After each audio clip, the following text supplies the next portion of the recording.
nila ang section nila, sila lang yung parating nasa stage. Ayaw nila.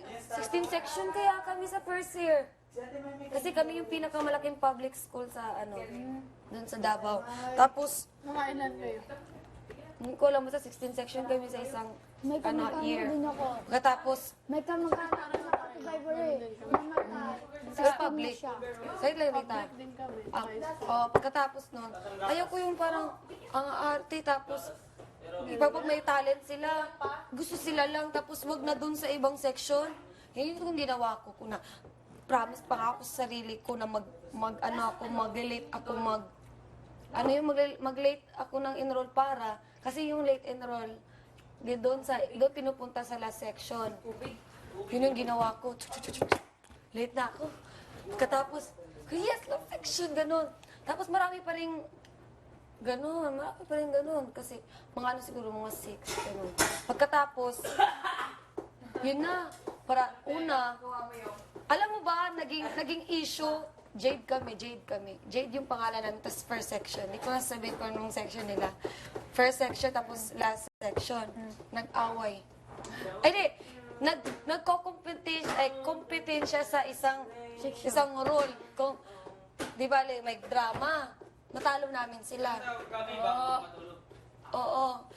Yun yung goal ko na gusto ko mapatunayan ko din na kahit last section, marami pa ring deserving magpunta dyan sa entablado.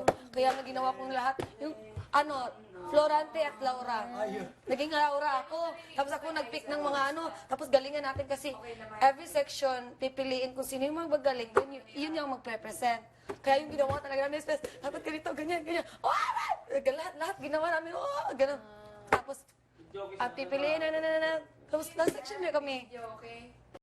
Jade. Ganun kami. Tapos yung first section. Ganun sila. Ganun kami. Tapos nag-present namin kasi naka-ano nga sila. Naka-present sila. Tapos pagkatapos yung parang naiyak sila, ganun. Kasi nga, na-touch sila, ganun. Parang ganun na. Pagkatapos nun, magpipili yung parang magli-lead ng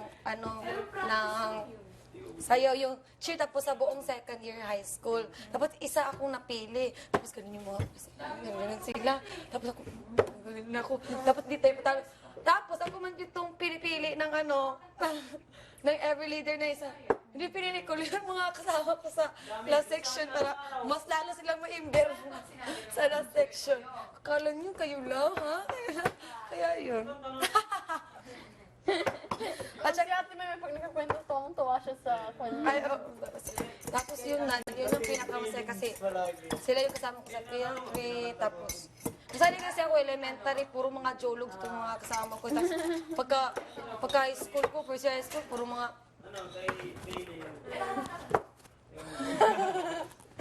tapos hindi pa nakanas ba, yes ma'am.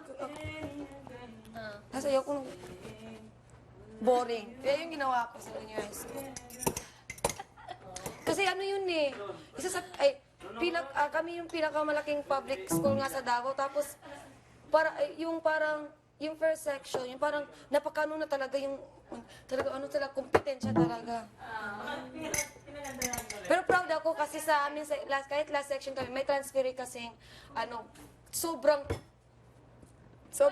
siya yung rank 1 sa amin, tapos siya yung parati kong tinutulak para sa math, yung para makapag din siya sa ibang sa ibang mga compete. Kasi siya nananalo. Kasi kung hindi, walang mag-stand out na, ito, marunong siya ganyan. Walang mayayari sa section namin. Kaya yun, parang nag-stand out yung last section sa ganyan.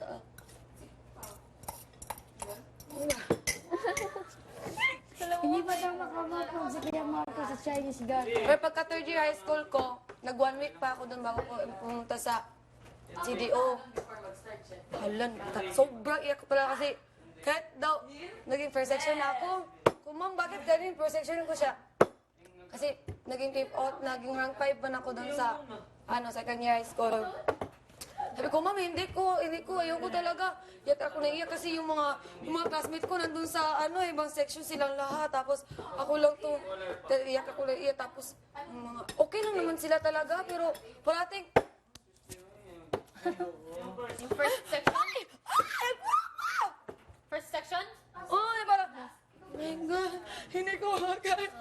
Tapos yung libro, umaga pa. Pero dun sa sa section namin, yung last section, talagang sobrang tayo. Hala! Gano'n na kami. Mga pa, gano'n na kami. Tapos marami kaming close, di ba? Usually, kapag last section, mga mababait yung mga teacher. Di ba kapag first section, mga ganun yung mga teacher.